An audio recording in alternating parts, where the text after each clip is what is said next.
On 28th of May, 1887, dawn in Sage Hollow sat at 37 degrees by the thermometer hanging outside the general store, and frost still clung in silver ribs along the shadowed side of hitching posts, though the valley grass already carried the pale green of late spring. From his lease on the north edge, Dean could see wagons creaking through the main road under sacks of meal and seed, and he had read the assessor's notice tacked near the post office door that month. 312 souls, one church, one schoolroom, one general store, and a rail stop 40 miles east, where freight came as regularly as weather allowed. Men on the store porch talked the way men in new towns often did, with easy certainty that broad sky, stout timber, and ordinary luck would carry them through whatever came. Dean had heard older ranch hands mention dry summers and hard wind, usually as stories already survived. Above town, the ridgelines stood bare and honest. Below, Willow Draw moved thin but steady. In that clear morning light, nothing he could point to looked like trouble. Dean Harmon was 28 that spring, narrow in the shoulders, long in the forearm, and weathered in the practical way of men who had lifted more than they had spoken. He had come to Sage Hollow 3 years earlier with one chestnut gelding, 2 iron kettles, a hand auger, and a cedar crate of jars wrapped in old flour sacks. He leased 2 stony acres on the north edge of town for $6 a year, land no rancher wanted because the plow struck rock every third yard and the soil looked thin from road level. He chose it for that same reason. Rock was obstacle to one man and material to another, and Dean had been taught to look twice before naming either blessing or waste. His father, Caleb Harmon, had been a dryland farmer west of Abilene before fever, and a week of lung sickness took him in January of 1879, when Dean was 19 and the wells had already begun to fail in that county. Caleb had not left money, but he had left sequence. Salt first, then heat. Vinegar clean, then seal. Root below frost line, not beside the stove. Save seed from the strongest stalk, never from the earliest one, and write dates even when the day had been long. Caleb had learned those rules from his mother during the lean years after the war, and she had learned from her own father, who kept a half-dug cellar through 2 crop failures and fed 3 neighboring households from barrels no one else believed worth filling. The chain was plain, practical, and unadorned by myth. It was labor handed forward as obligation. Dean did not speak of his father often in town, though he kept Caleb's ledger in oiled cloth and read it by lamplight each month. The pages held weights, salt ratios, cellar depths, and short notes in a rigid script. Beans hold if dry enough to crack under thumb. Cabbage loses less in stone shade than board shade. Bill for the week no one warns you about. Those lines governed him more than the opinions offered on porches. In Sage Hollow, opinion often arrived wearing Rufus Kincaid's coat. Kincaid was 46, thick through the chest, clean-shaven, and careful in dress even on freight days, with broadcloth dark as wet bark, gloves without split seams, and boots polished to a shine that survived dust better than common leather. He held shares in timber lots west of town, sat on the freight committee, and carried himself with the settled authority of a man whose store account was never questioned. Dean had watched him linger over plans that showed well from the wagon road and applaud speeches that sounded prosperous when repeated in public. Men who talked expansion found easy welcome at his elbow. Men who talked caution usually stood farther back. By the last week of May, Dean began carrying Fieldstone from his lease edge to a measured rectangle marked with survey cord, 40 feet north to south, 60 feet east to west, corners squared with a carpenter's angle he had bought for 90 cents from a passing tool peddler. He sank no mortar trench at first. He scraped a firm soil, laid the first course broad, and built the wall 20 inches thick at the base so weight settled inward rather than splaying toward open ground. The stones were not handsome. They were serviceable, flat where possible, chinked with smaller fragments where necessary. Each piece turned until it sat with its own gravity rather than argument. By his count, one wagon load brought roughly 1,900 pounds of mixed fieldstone, and he hauled 16 loads in 12 days with the chestnut gelding and a borrowed drag chain repaired by his own hand. He worked in a plain sequence: foundation course by dawn while soil held cool moisture and edges could be cut true. Second and third courses by noon. Shale caps set in late afternoon when shadows made alignment easier to judge.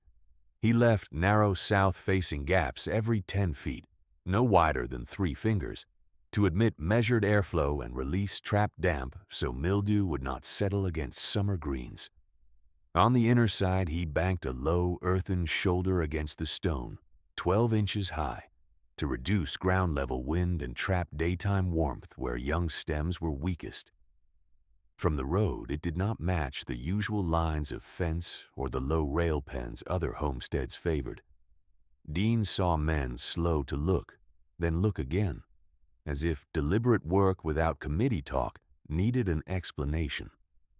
Rufus Kincaid slowed his wagon there on June 3rd, reins in one hand, a ledger case beside him, and watched Dean set shale across the west run. 2 grain buyers rode with him. Dust hung in the light between them.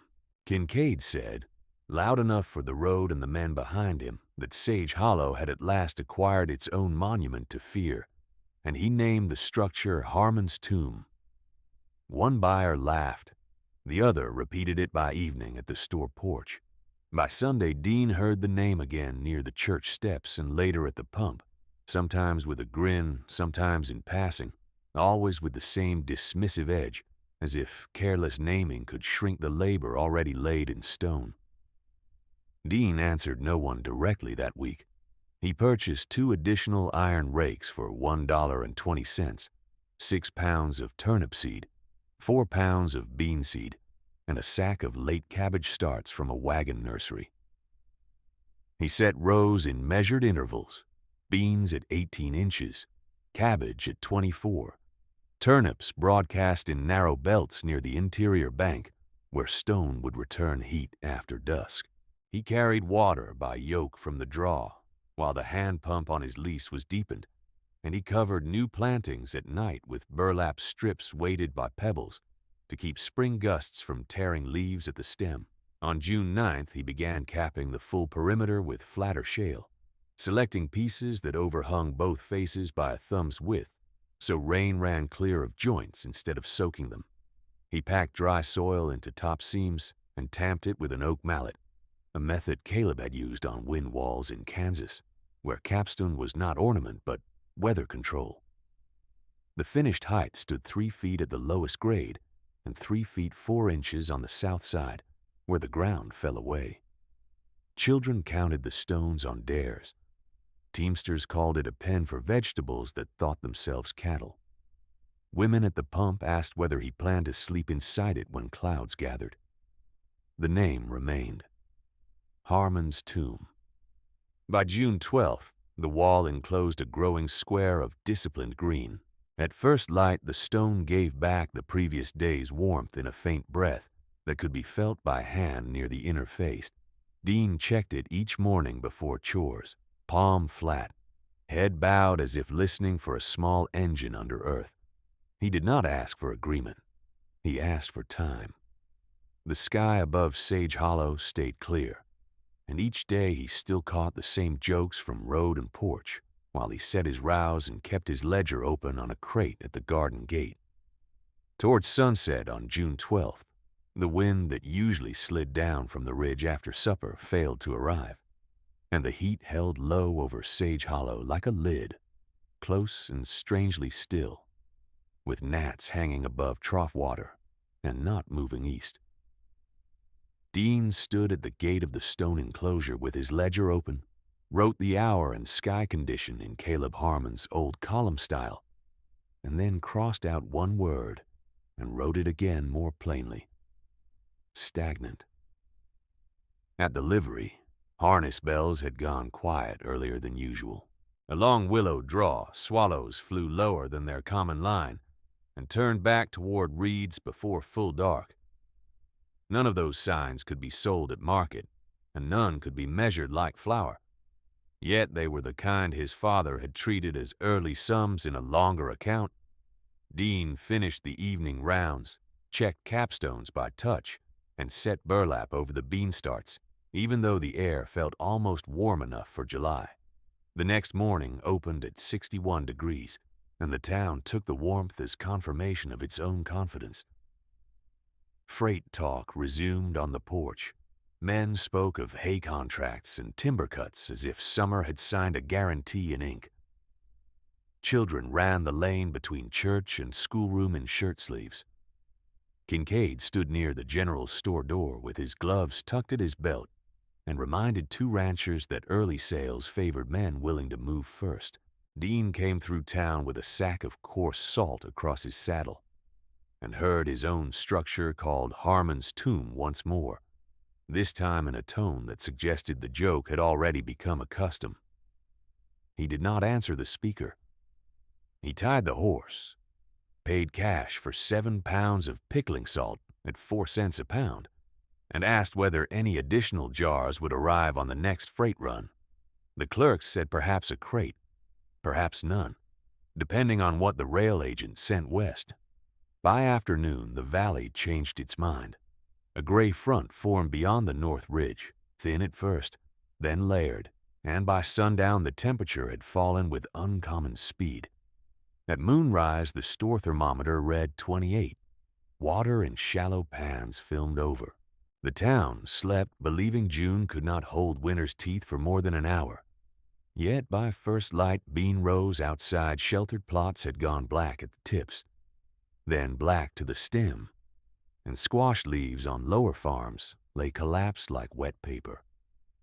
Dean walked his enclosure in silence and found leaf edges singed but standing, stems firm, cabbage heads cool and intact behind stone that still breathed a mild stored warmth at dawn.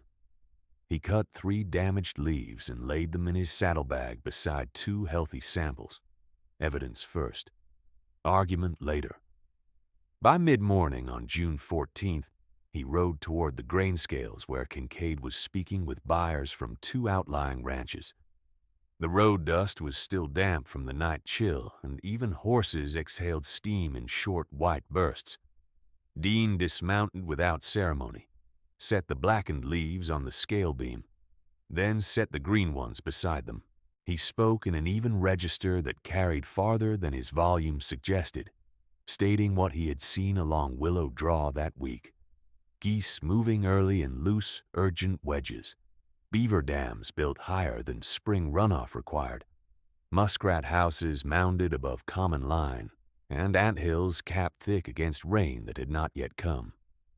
He said those patterns had preceded a killing winter in his father's county, years before the fever winter took Caleb. He advised immediate ration planning, deferred sale of surplus jars, and cooperative storage before freight uncertainty made ordinary goods dearer than prudence could afford. Kincaid listened with his head slightly tilted, one hand on the grain ledger, his broadcloth coat unbuttoned to show a silver watch chain bright against his vest. The buyers watched him first and Dean second, as men often did when choosing not between facts but between standings. Kincaid answered that isolated frost in June proved little except the mountain mood of early season weather. He said Sage Hollow had been built by cattle drive money and timber contracts, not by seller fears, and he said he would not see the town's confidence handed over to what he called weather sermons from a pickle farmer with a rock fence. He urged the ranchers to move excess produce in jars while prices were favorable and to keep capital liquid for autumn stock. A few men laughed, though one laughed late and without force. Dean gathered the leaves from the beam and returned them to the saddlebag. He thanked Kincaid for hearing him, turned his horse, and rode out without a further word. Those who had expected a quarrel received none. Those who had expected retreat also received none. Before noon, he was back at his lease, and by evening he had drawn a revised inventory on 3 pages: available salt, current yield estimate, projected spoilage risk by crop class, and required jar count for full preservation through February if early snow arrived. Caleb's method had always begun where town argument ended, and Dean followed it with the same severe order that had kept households alive before the rail line ever touched Wyoming ground. 3 days passed before he returned to the store with a wagon instead of a saddle load. He purchased 52 mason jars at 25 cents each from a crate finally unloaded off a delayed freight wagon, 20 gallons of vinegar at 20 cents a gallon, and 60 pounds of pickling salt at 4 cents a pound, bringing his total salt on hand to 200 pounds. The figures ran plain on the receipt: $13 for jars, $4 for vinegar, and $2.40 for salt. The bill came to $19.40, and he paid in mixed coin and 2 small gold pieces he had kept wrapped in oilcloth since spring planting. Kincaid watched the transaction from the far counter and said, in a voice meant to travel, that a man could bury his future in glass if he wished, but glass did not make winter. Dean signed the receipt, loaded each crate with straw separation to prevent breakage on ruts, and drove home before dusk. The work shifted after that day from a private household plan to a civic contingency built by one pair of hands. Dean measured 2 new trenches on the north side of the enclosure, each 8 feet long, 3 feet wide, and 5 feet deep to start, then extended 1 to 6 feet when he struck a firmer clay shelf that promised drier storage. He lined the walls with split cottonwood slats scavenged from freight pallets, packed straw between slat and soil, and dusted the floor with sifted ash to hold moisture at a controllable level. At each trench mouth he set a framed lid of doubled boards, tar sealed along seams with rendered tallow and pine pitch, in a ratio Caleb had written years earlier: 3 parts pitch to 1 part fat for a flexible winter seal. He tested each lid by pouring 2 buckets of draw water over the top and checking seepage after 1 hour. The first leaked along one corner. He rebuilt that corner before nightfall. In July, he added a second interior ring of stone, lower than the outer wall, not for defense but for microclimate control, leaving 2 narrow passages where wheelbarrows could pass without scuffing crop beds. He tracked labor and output with hard detail. Onions hung on slatted racks at 47 pounds fresh weight, then 31 pounds after 10 days of air drying. Apples purchased from a passing orchard wagon at $1.10 a bushel, sliced and strung above low smoke for 6 hours before rack finishing. Cabbage salted in crocks at 1 pound of salt per 40 pounds, shredded leaf, weighted with clean riverstone wrapped in boiled linen. He kept no step unwritten because unwritten methods died with the worker. News from the rail stop 40 miles east grew uneven by late July. One week the freight came with lamp oil and coffee as expected. The next week nails arrived but no kerosene. Then medicine crates appeared short by 2 boxes with no explanation except root confusion near Granite Cut. Dean noted each irregularity in the margin of his ledger and adjusted his preserve ratios toward longer shelf life and lower fuel demand. He cut pine kindling to uniform length for quick cook fires and reserved heavier wood for pressure periods. He bartered for 2 additional iron hoops to reinforce barrel mouths. When a neighbor refused to lend a mule after hearing Kincaid call the project panic building, Dean hired a boy with a handcart for 75 cents a day and hauled stone in smaller loads until the north run reached full thickness. By the first week of August, Kincaid had transformed mockery into policy. At a council sitting held in the schoolroom with 12 voting household heads present and 19 observing, he proposed a quarry road protection fee of $3 per wagon for private stone hauling above ordinary domestic use. The language sounded procedural, Its target was plain. The measure passed by 7 votes to 5.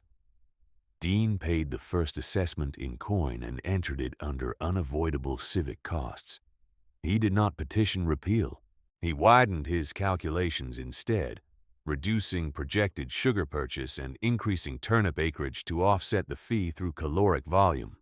The adjustment was not dramatic. It was exact.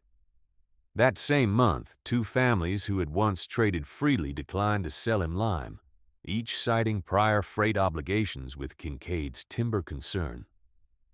One man, embarrassed even as he refused, said contracts required loyalty in lean markets. Dean accepted the refusal, tipped his hat, and returned to his lease where he mixed clay plaster without lime for trench collars and reinforced them with woven willow strips cut from the drawbank. Near sundown, he stood with his chestnut gelding at the edge of the garden and spoke one line that the nearest hired hand later repeated for years. Let them talk. Words do not keep out the wind. September arrived with 10 windless days, amber light from ridge to draw, and noon temperatures that sat high enough to coax late confidence from nearly everyone in Sage Hollow. Men called the calm proof that summer had recovered. Kincaid said publicly that caution had become theater, and that sensible households should clear shelves of excess preserves while buyers still paid full margin. Dean answered the weather with labor. He canned late cabbage and turnip greens in 2-stage processing to reduce seal failure, rendered tallow until the shed smelled of smoke and clean fat, and packed root crates with alternating layers of sand and beets for humidity control through deep freeze. He converted the smoke shed's rear wall into shelf bays marked not by sentiment but by ration value per quart, and he left one entire section empty, reserved for what autumn would still demand of him once other plans failed. On October 2nd, when the eastbound supply train derailed near Granite Cut and telegraph service fell silent, the town learned in one morning what distance could do to confidence. Freight halted. Orders stopped moving. Rumor replaced schedule. Dean read the posted notice, folded it once, and pinned it inside his ledger cover beside Caleb's oldest page, then went home and began remaking the north wall into step seating wide enough for 40 souls, stone by stone, while smoke from distant grass burnings drew a thin line across the western horizon. The smoke line thickened by morning, not broad enough to alarm men accustomed to controlled burns, yet persistent enough that Dean marked its direction in the ledger margin and wrote the wind speed from his own ribbon gauge. 12 miles per hour from the northwest at dawn, 18 by noon.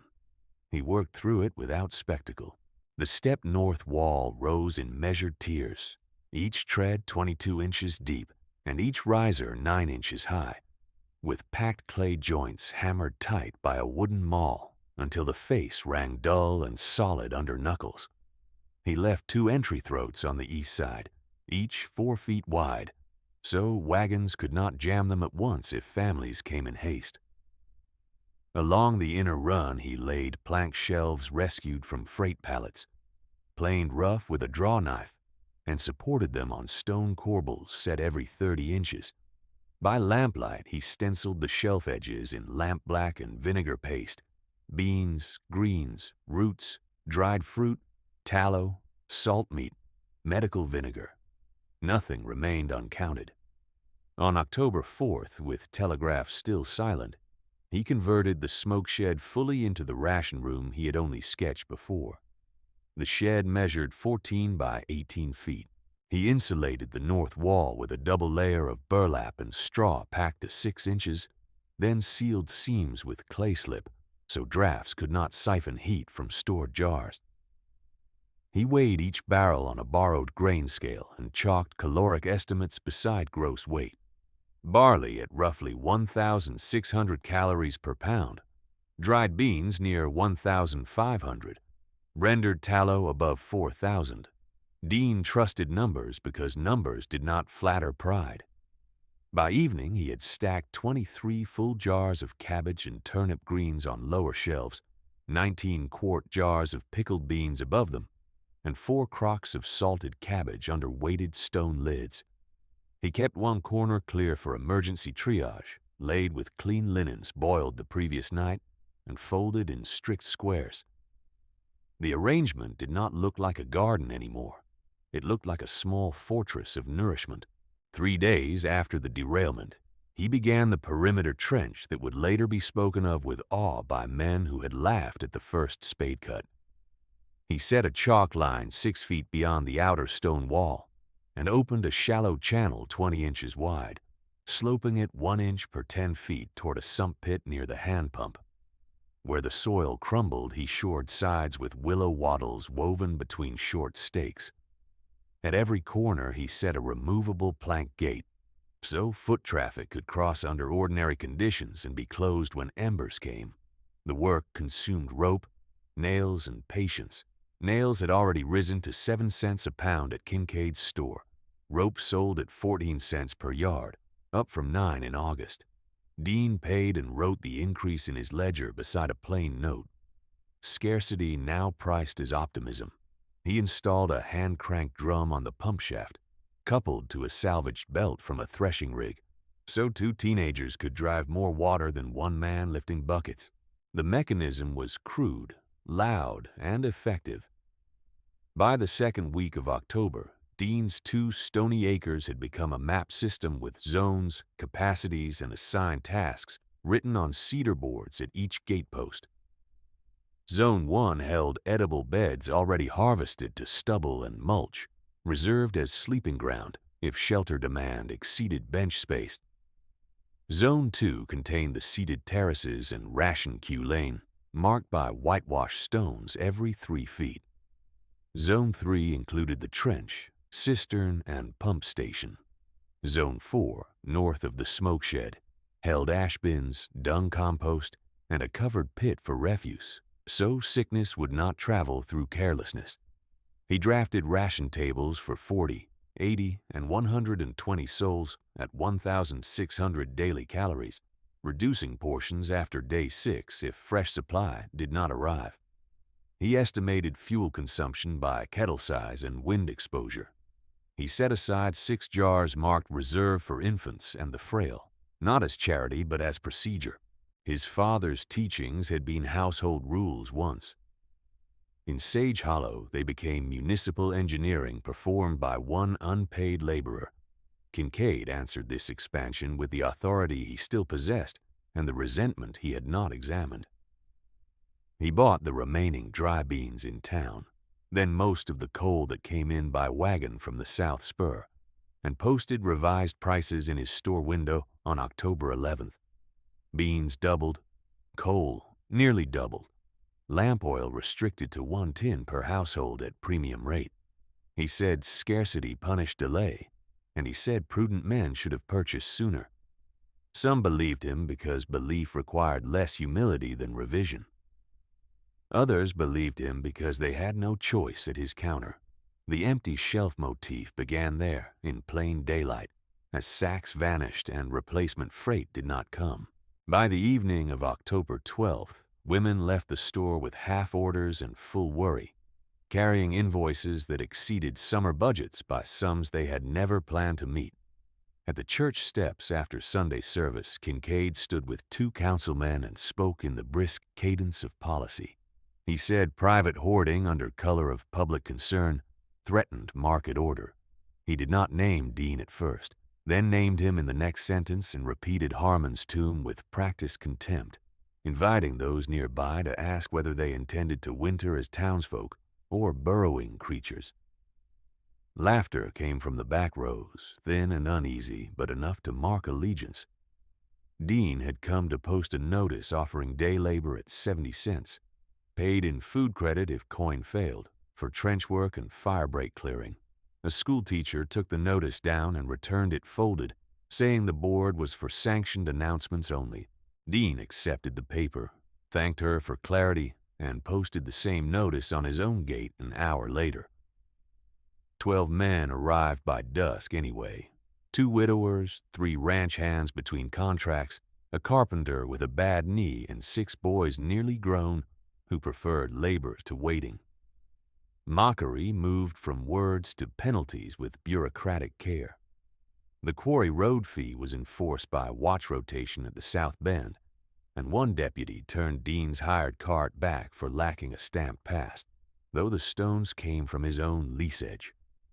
Dean walked to council, paid another $3 under protest, entered in writing, and returned before supper to resume hauling by hand sled. Children repeated what they heard adults say, and some called to him from the lane, asking whether he planned to bury the whole valley in jars. He did not scold them. He handed two boys empty tins and asked them to gather bent nails from the burn pile in exchange for dried apple slices. They worked until dark and returned the next day with pockets full of salvage. Social exclusion had a practical weakness. Hunger listened where pride did not. A quieter cruelty took shape in commerce. Two suppliers who had promised late potatoes withdrew their offer after Kincaid hinted freight contracts might pass them by. A blacksmith delayed Dean's hinge order 3 times, then admitted that he had been advised to avoid conspicuous cooperation. At the livery, one teamster said in earshot of others that Harmon's tomb would make a fine cellar for a single funeral and a poor shelter for a town. Dean replied with no anger and no plea. He unfolded a scrap of paper showing jar counts, trench depth, and bench capacity, then said only that Wynne did not ask whether a man had laughed last week. The teamster looked away first. By nightfall, he sent his eldest son to help set pump braces, unpaid and unannounced. On October 14th, the telegraph clicked alive for 1 hour, enough to carry fractured news that the granite-cut derailment had blocked track longer than expected and that replacement timbers were delayed by crosswinds near Elk River. The wire had sputtered back briefly on October 11th, the 9th day after the break, then dropped into intermittent silence until this short window. The message ended mid-line. Kincaid posted a handbill claiming normal deliveries would resume within days. Dean read the bill, then rode Willow Draw at sunrise and returned with mud to his stirrups and concern written plainly in his pace. Beaver lodges stood higher than any line he had seen that season. Geese crossed at noon in V formations angled south, not wandering but committed. Field mice moved nests from low grass into old fence rails. Even the town dogs barked toward the west at dusk, where no wagons approached. The signs did not promise one calamity alone. They pointed to a chain, dryness enough for fire, then cold sharp enough to punish any household left without stores. He went first to Kincaid because warning had to be offered where authority sat, whether welcomed or not. In the store aisle between flour bins and hanging lanterns, Dean said, with measured restraint, that he believed fire weather could strike within a week if the north wind rose, and that an early severe freeze could follow close behind. He requested a town work call for fire break cuts west of church and mandatory water barrels at each roofline. Kincaid answered before clerks and customers, saying fear had become Dean's only crop, and that no council would mobilize labor on the testimony of geese and beaver mud. He added, for witnesses to carry, that men who built businesses could not suspend commerce every time a gardener distrusted the horizon. Dean thanked him for the hearing and left a written proposal on the counter anyway, signed and dated. The warning he could not secure by ordinance he pursued by invitation. He rode the outer farms and asked each household to send one member at dawn for instruction in rapid canning, root packing, and ember control. Some refused with embarrassment, saying they had already tied themselves to store credit and could not spare hands. Some agreed quietly and came in darkness, leaving before full light so neighbors would not notice. Dean taught in strict sequence, clear brush 15 feet from structures, wet soil, not walls. Bury root crates below frost line with straw collars. Keep 2 kettles ready, one for broth and one for sterilizing cloth. Never light all lamps at once in heavy wind. He taught without sermon and without tally of insults received. The lessons spread farther than attendance rolls suggested, carried from kitchen to stable in low voices that did not yet dare call themselves agreement. On October the 17th, a deceptive calm settled over Sage Hollow, warm for the date at 68 degrees by noon, and nearly windless, with a red sun sinking through high haze that turned the ridgeline copper by evening. Men took chairs back to porches. Women washed linens outdoors. Children played tag in shirt sleeves between stacked cordwood piles. Kincaid reopened conversation about autumn fairs and said publicly that markets would correct themselves now that panic had passed. Dean did not argue in public square. He spent the day filling trench segments to test flow time from cistern to north corner, clocking 6 minutes for full circuit when 2 pumps worked together, 11 when one failed. He set spare buckets at 10-foot intervals, weighted with stones so gusts could not tip them. At dusk, he walked the benches and measured spacing once more. 40 souls seated with room to breathe, 80 if knees touched and children sat on laps, more if necessary and discipline held. The morning of October 18th began at 42 degrees and dry enough that dust rose from boot heels like flour. By afternoon, the wind had returned in uneasy pulses from the north, then dropped, then returned stronger, and thin flakes of ash drifted down, though no local burn had been lit. Dean caught 3 flakes on his sleeve, rubbed them between finger and thumb, and found grass charcoal, not wood. He looked west where the horizon had lost its clean line and had become a low-moving bruise of smoke. Near the rail spur, Thomas Bell at the station house rang the handbell twice to call attention to a bulletin from the east, warning of high fire spread across open range. Few stopped to read it. Most said the burn lay too far to matter by nightfall. Dean did not debate distance. He harnessed the chestnut gelding, hauled the last 2 water barrels from Willow Draw, and stationed them inside the east throat of the wall. He sent the nearly grown boys home with instructions to return at first dark with gloves, wet cloths, and any younger siblings who could carry pails. He posted one final board at the gate in thick black letters. Shelter here if the wind runs flame. Bring blankets. Bring no furniture. Then he stood by the pump in the fading light, one hand on the crank handle, while Sage Hollow finished supper under a sky that glowed dimly red beyond the ridge. For an hour, nothing moved except the pump handle and the slow turn of smoke above the ridge. And then the wind shifted east in one hard sweep that flattened the grass beyond Dean's outer trench and carried a bitter, resinous smell through Sage Hollow's supper hour. Lamps began to appear in windows along the main road. Doors opened. Men stepped onto porches with hats in hand, studying the west as if distance alone were protection.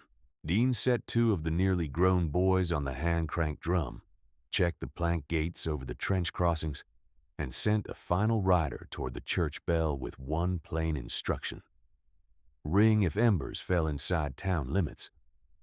By full dark on October 18th, the first sparks were landing in the north pastures like orange insects that vanished on contact with dirt. The night did not become a firestorm, but it did not grant rest. Gusts came in pulses, then dropped, then returned stronger, each burst carrying ash and a low red shimmer on the horizon that widened by degrees no one could deny by midnight. At 1 in the morning, the thermometer outside the general store read 36, while the air remained so dry that damp cloth left on railings stiffened at the edges from evaporative chill. Dean and his volunteers kept the trench circulating in alternating watches, 1 hour pumping, 1 hour clearing wind-blown grass from the inner wall, 1 hour resting near the benches with boots on.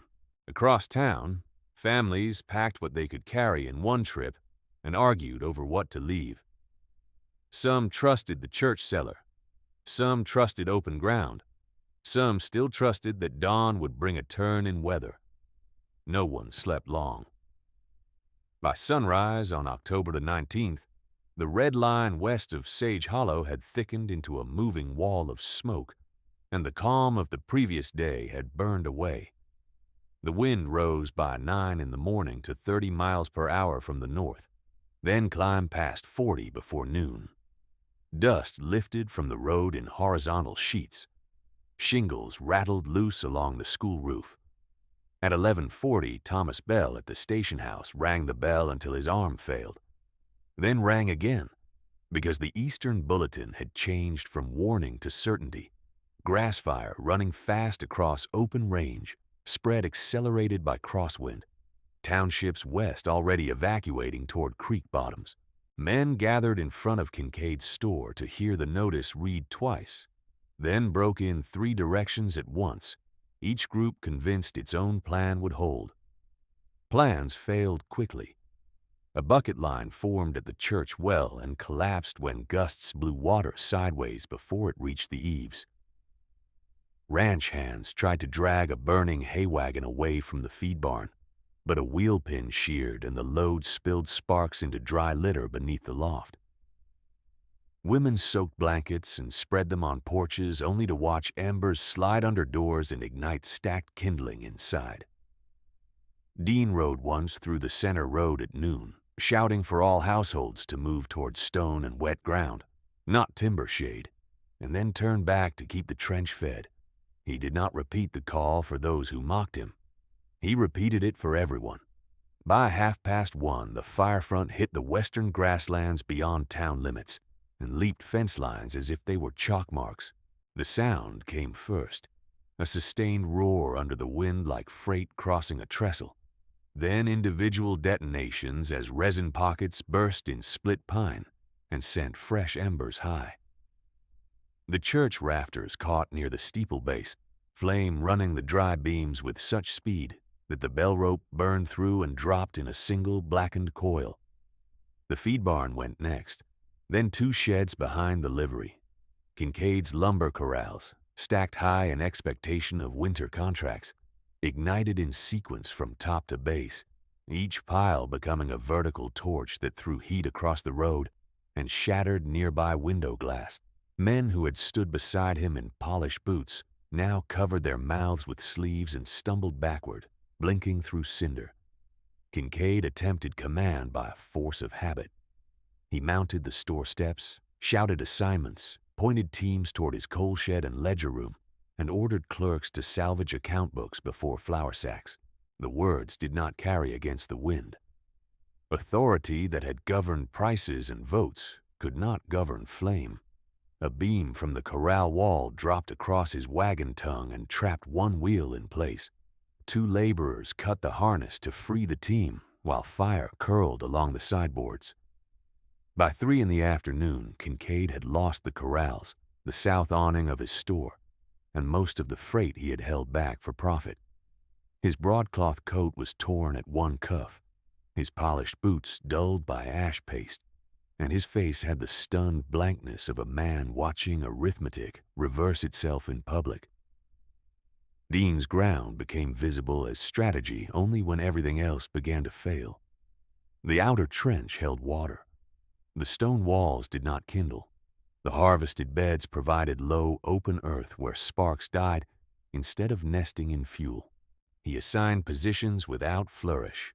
2 on the pump drum, 4 on bucket relay, 2 at each gate to keep passage clear, 1 in the ration shed to issue wet cloth strips and direct infants to the reserve bench line. He admitted families in ordered groups so the passages did not jam, counting aloud as they entered. 40 souls seated, 72 with children on laps, 90 when the third wave came from the west road at a run. The north wind struck the wall and lifted over it, carrying most heat above head height. Inside, the air remained harsh but breathable. Sage Hollow suffered in the lanes between intention and shelter. Elias Ward, 63, the store bookkeeper who had balanced accounts for nearly every household in town, refused at first to leave Kincaid's office and was seen carrying 2 bound ledgers under one arm with a cash box in the other. He reached the hitch rail, turned as if to make a second trip, and then folded to his knees in the smoke. Two men pulled him clear and laid him behind a water trough, but his breathing had already narrowed to shallow pools that could not keep pace with the heat and ash.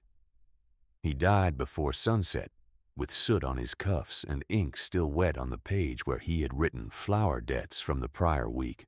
Later, when his body was wrapped for burial, the ledgers were found intact beside him, tied with twine as carefully as if he had been preparing them for audit. Marta Quinn, 16, had been helping her mother move bedding toward the schoolyard when someone shouted that the Quinn infant's wool blanket had been left on the back line where embers were falling. She ran toward the alley behind the blacksmith, scarf over her mouth, and disappeared into smoke thick enough to erase doorways. Neighbors called her name and entered twice in pairs, crawling low with soaked cloths over their faces. But the passage had become a corridor of heat and dropped timbers from the shed roofs. They found her after dark near the rear gate, one hand still gripping the small blue blanket she had gone to retrieve. Her mother received the blanket at Dean's wall and held it through the night without speaking. The infant lived. Marta did not.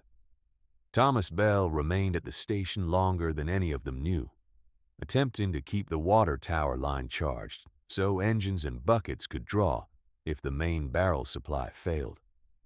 He crossed the cindered platform with a wrench looped through his belt and turned toward the tower when the pressure dropped again, trying to reach the ladder before the line ran dry. Near dusk, the station yard filled with smoke from the west, cut and sparks from the ties, and he collapsed before he could climb. At dawn, when the wind had fallen enough to search safely, he was found beside the ladder he never reached. The station bell rope lay beside him, scorched but unbroken. Inside the stone enclosure, suffering took quieter forms that lasted longer than flame. Children coughed until they slept from exhaustion on folded coats. Old men with singed beards stared at their hands, as if uncertain what work remained for them to do. Two mothers counted jars aloud because counting gave shape to fear. Dean's shelves were no longer inventory. They were triage. He opened turnip greens first because they heated quickly and required less fuel, then barley for body weight, then smoked venison shaved thin into broth so the frail could keep it down. He issued portions by ladle mark, not favor, and set 6 jars aside for infants and convalescents exactly as planned. The difference between preparation and panic could be measured in spoonfuls that night. A little after 10, flames crossed the main road in 3 separate runs, and a crowd that had delayed evacuation reached Dean's east gate in a single surge, pushing a handcart piled with bedding, 1 caged hen, and a clock with its face cracked. Gatekeepers held the line long enough to pull the cart aside and prevent a crush. Dean stood on the second bench tier and called for silence until the pushing stopped, then admitted them by family units, oldest first, with the cart emptied and kindling removed before entry. He refused no one. He allowed no furniture exactly as the sign had said. Procedure, not argument, kept breathing space open for those already inside. Near midnight, while embers still traveled overhead, and the trench water steamed where sparks fell thickest, Rufus Kincaid came on foot from the town road with no hat, and one sleeve burned away to the elbow. He was followed by 2 clerks, a ranch foreman, and the schoolteacher who had once returned Dean's notice unsanctioned. Kincaid halted at the gate because the queue rules were plain, and his former title had no place in them. His voice, when he asked for entry, was hoarse from smoke and stripped of its public cadence. He did not bargain for preference. He did not offer payment. He said only that there were souls behind him and that he had nowhere left to send them. Dean looked once at the line, once at the pump crew, and motioned to open the plank crossing. He directed Kincaid and the others to the north benches, placed the clerks on bucket relay, and sent the ranch foreman to clear ash from the west gap with a shovel. To the schoolteacher, he handed a chalk slate and asked for a living count by household so rations could be set before dawn. Kincaid started to speak again, perhaps to explain, perhaps to account. But Dean had already turned back toward the trench where the water level was dropping at the far corner. The work would not wait for speeches. Through the longest hours of that night, with winds striking stone like thrown gravel, and the town around them burning in hard, intermittent bursts, Sage Hollow endured because one mocked wall held, one trench stayed wet, and one man kept opening the gate. He kept opening the gate until the line thinned, then closed it long enough to let the pump crews recover their breath, then opened it again when another family appeared through smoke with blankets over their heads and ash on their shoulders. Past midnight, he moved by routine rather than urgency because routine wasted less motion. He checked the trench corners every 20 minutes, tested the bench stones with his palm for retained heat, and shifted the oldest soles to the inner tier where wind broke cleanest above the cap shale.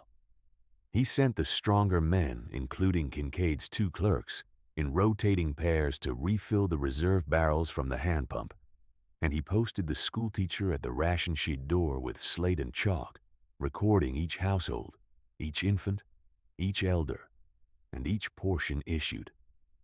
Names replaced panic. Counts replaced rumor. Toward 2 in the morning, sparks began landing thicker from the west and hissed in the trench water like thrown shot. Dean called for wet sacks over the south airflow gaps, not to seal them entirely, but to cool incoming drafts. He showed 3 ranch hands how to lay the cloth diagonally so they could lift and rinse without choking circulation. He taught while he worked, his instructions short enough to carry through wind. Keep passage clear. Keep water moving. Feed children first. No open flame near shelf cloth. Men who had once called the enclosure a tomb now repeated those orders to others without irony, and by repetition they became law for the night.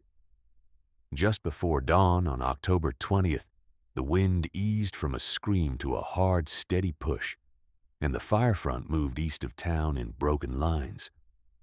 Smoke still sat low in the lanes, and embers still dropped from ruined rafters, but the direct run had passed.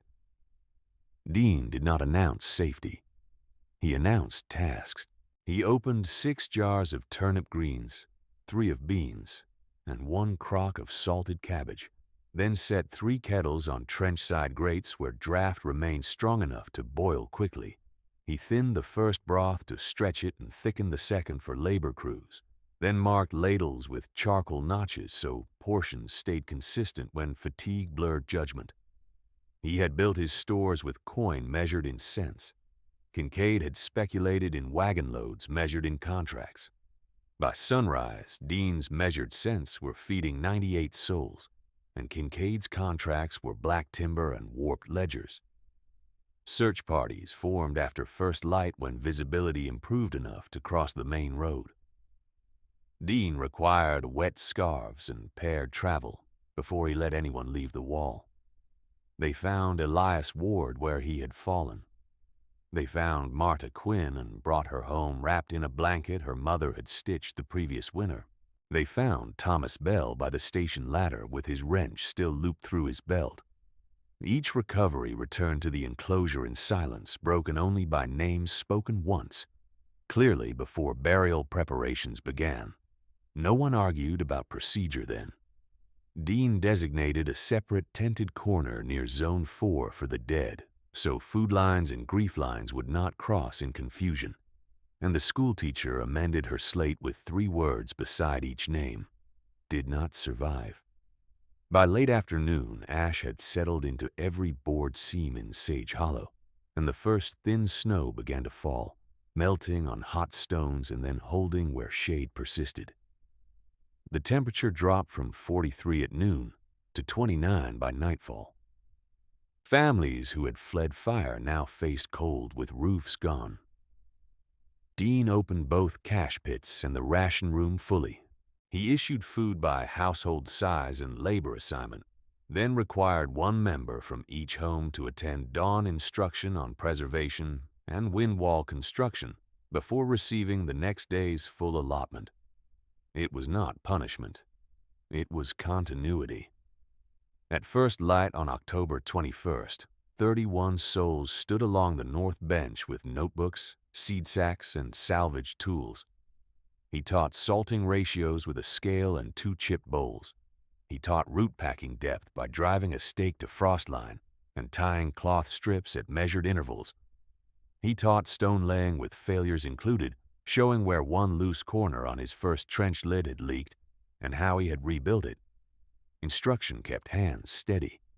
Knowledge lengthened survival beyond his own pantry. 3 days passed before the town attempted formal governance again. In that interval, Kincaid's store stood open to weather, shelves half burned and half bare. His surviving beanstalk had spoiled under smoke and steam. Coal bins were scattered by bucket crews. He had charged double in the week before the fire.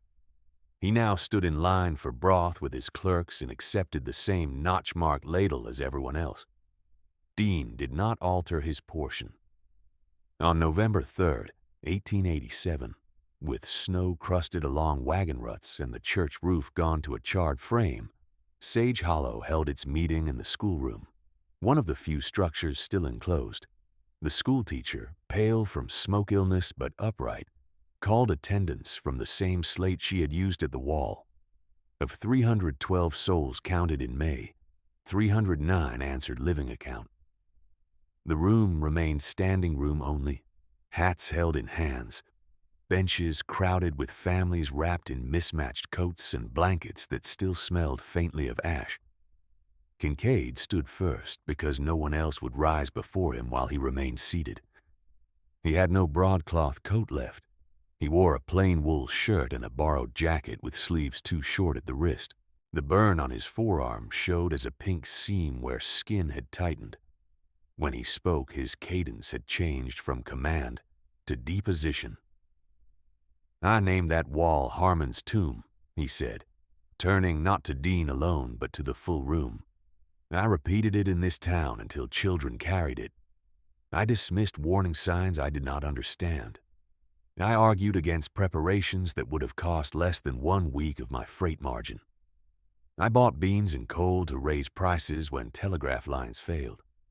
Elias Ward trusted my office when he should have been ordered to shelter. He died carrying my books. I was wrong in judgment and wrong in conduct. I asked no quick pardon. I placed my remaining quarry claim, North Spur and East Cut both, into a public works trust for winter fortification, and I asked that Dean Harmon oversee it with open books and elected witnesses." No one clapped. The silence after his words was heavier than applause would have been. Then the teamster who had once mocked the wall rose and repeated his own line about a single funeral and said his eldest son had learned more in 2 nights at the pump than in 2 years at the livery rail. The blacksmith admitted he had delayed hinges under pressure and offered his forge without fee for all communal hardware through March. The schoolteacher said she had returned Dean's labor notice as unsanctioned and had mistaken procedure for prudence. She asked to copy his preservation tables into the school primer so children would learn them as arithmetic rather than rumor. One by one, not theatrically but with plain speech, townsfolk named their part in the mockery or in the silence that allowed it. When Marta Quinn's mother stood, she did not confess insult. She said only that her daughter had died holding a blanket for a child who lived, and that no town could honor such a loss by returning to old habits once spring came. She asked the council to fund stone skirts and cellar entries for widow households first, before commercial lots. The motion passed unanimously. Thomas Bell's younger brother followed, placing the scorched station wrench on the front table and requesting that every rebuilt public building keep water barrels at fixed stations in Bell's name. That motion passed as well. Only after all others had spoken did the room turn toward Dean. He had remained near the back wall, hat in hand, clothes still carrying mortar dust from that morning's work. He walked to the front, set Caleb Harmon's ledger on the table beside Bell's wrench, and looked over the room before speaking. "My father taught me that food is a duty before it is a possession," he said. "He learned it from those who survived years with less than this town still has. I did not build those walls to be proven right. I built them because weather does not negotiate with pride, and because hunger punishes children for arguments made by adults. You ask about forgiveness. Forgiveness by itself does not stack stone, seal jars, cut vents, or keep watch when wind rises. Apprenticeship does. If you wish to answer what has happened, then send one member from every household each dawn. Learn the measures. Teach them again. Keep shared stores with shared accounts. If you do that, we will have something better than pardon. We will have practice." He did not smile when he finished. He did not accuse. He opened the ledger to a blank page, wrote the date, and passed it to the school teacher for the first list of apprentices. Winter came early and stayed hard. By November 18th, dawn temperatures reached 9 below zero twice in 1 week, and drifts along the North Road stood 4 feet where fences funneled wind. The new quarry trust cut stone under Dean's plans, with 2 elected witnesses recording loads and placements. Work crews built 3-foot wind walls around 37 kitchen plots before deep freeze made mortar impossible. They dug shared cellars at the church lot and schoolhouse lot, each with double doors and vent shafts angled south. Kincaid reported to the trust every Saturday, reading accounts aloud, including losses from his own store, and values transferred to communal stock. No one restored his old authority. He did not request it. In spring, Sage Hollow planted again behind Lowstone. That year's yields were modest, but spoilage fell by nearly half because households now tracked stores by weight and date. The school primer gained new pages copied from Dean's tables, salt ratios, drying times, trench grades, and warning signs from animal behavior observed along Willow Draw. Children recited multiplication in the morning and cache depths in the afternoon. What had been called fear became curriculum. By 1890, every rebuilt home lot within town bounds carried a stone skirt at foundation line and at least one cellar access hatch above average snow depth. The phrase Harmon Ring entered ordinary speech without mockery. Men said they would build a ring before first frost. Women said the North Beans had done well because of the ring. New arrivals asked where to place one, and no one laughed at the question. By 1896, Sage Hollow counted 347 souls. The rail stop had resumed regular freight, yet the town no longer treated distant schedules as guarantee. Shared granaries stood on the east lot with posted ledgers open to inspection every market day. Water barrels marked bell stations stood at each public building. On the old plot, Dean's original 40 by 60 enclosure remained the teaching yard, stones darkened by weather, cap shale worn smooth where hands had rested during instruction. At its gate hung a cedar board, letters cut deep and repainted each spring by schoolchildren. Stack stone before the sky turns, and feed your neighbor before you feed your pride. The wall still stands. In winter, snow gathers against its outer face and leaves the inner soil workable days sooner than open ground. In late May, when frost lingers in the hitch post shadows, warm air still lifts faintly from stone at dawn. Travelers ask who first built it. Sage Hollow answers with one name, then with the lessons that followed, because legacy there was not a monument but a method carried forward by many hands. On one such morning, when frost still silvered the shaded hitch rails and the sun had only begun to clear the east ridge, the gate to Dean Harmon's original wall stood open, and a line of apprentices waited with notebooks, seed sacks, and 2-handled baskets for stone. The cedar board at the entrance had been repainted the day before, and the letters were still dark with fresh pitch. The schoolteacher called names from a slate in the same steady cadence she had used during the night of fire, and each household answered in turn because attendance was no longer courtesy, but civic duty in Sage Hollow. Dean taught the first hour with tools laid in order on the bench stone: a mason line, a chalk stub, a hand level, a jar lid with a bent rim, a strip of boiled linen, and a handful of bean seeds saved from the strongest pods of the previous year.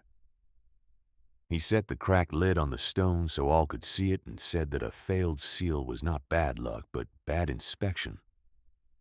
He passed the linen for touch and said that cloth must be boiled, dried, and kept wrapped, not hung by a stove where soot settled unseen. He drew a trench grade in dust and made each apprentice mark slope with the level until every wrist had memorized the angle. Knowledge moved hand to hand. By the third morning of June 1897, Rufus Kincaid had taken his place in that line without escort and without announcement.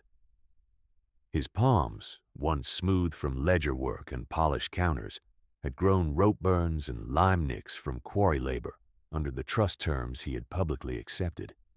He carried 2 bound account books wrapped in oilcloth and placed them beside Caleb Harmon's ledger before the class began. They were Elias Ward's surviving storebooks, smoke dark at the corners, pages buckled by steam but legible. Kincaid told the apprentices that he had kept them after the fire out of shame and habit, then understood that private keeping was another form of control. He left them for the school archive and said that a town must read the cost of pride in ink as well as memory. The schoolteacher received the books in both hands. She set Bell's scorched wrench on top of them, then carried both items to a pine cabinet built against the north wall of the schoolroom, where the primer pages on salting ratios and fire watch rotations were stored. Later that month, at noon, she rang the yard bell and read a new notice received by telegraph from the railroad superintendent at Granite Cut, dated June 17, 1897, confirming permanent changes to freight dispatch after the derailment. Dual brake checks before descent, mandatory storm holds at high wind, and quarterly emergency flour allotments for isolated towns west of the Cut. The message arrived 10 years late for those who had died, yet it mattered, because it turned rumor into record and made outside authority admit what Sage Hollow had learned by loss. That same afternoon, Marta Quinn's mother came through the gate with the blue infant blanket folded over her arm. Smoke had long since washed from the wool, but one corner remained singed where ember had touched it in the alley. She asked Dean whether the cloth might be cut into strips for the new emergency satchels the girls were sewing for each household. Dean answered that no one else should decide that for her. She stood at the bench a while, then cut the blanket herself into equal lengths and tied each strip with simple twine. She handed the first to the schoolteacher, the second to the pump foreman, and the third to Kincaid. No one spoke while she worked. The strips became binding ties on satchels that held boiled cloth, waxed matches, and a page of procedures copied from Dean's board. The contrast between modest preparation and expensive failure remained visible in every lane. Dean's original wall, built from fieldstone no one wanted, had cost sweat, $19.40 in jars and vinegar, and a ledger habit inherited from a father with no estate to leave. Kincaid's burned corrals had represented years of profit, stacked contracts, polished display, and 1 week of price gouging that now stood as ash under weeds. When new families asked where value lived, older hands answered by pointing to the trench gates and the shared cellar doors, then to the empty lot where speculative lumber had once towered above the road.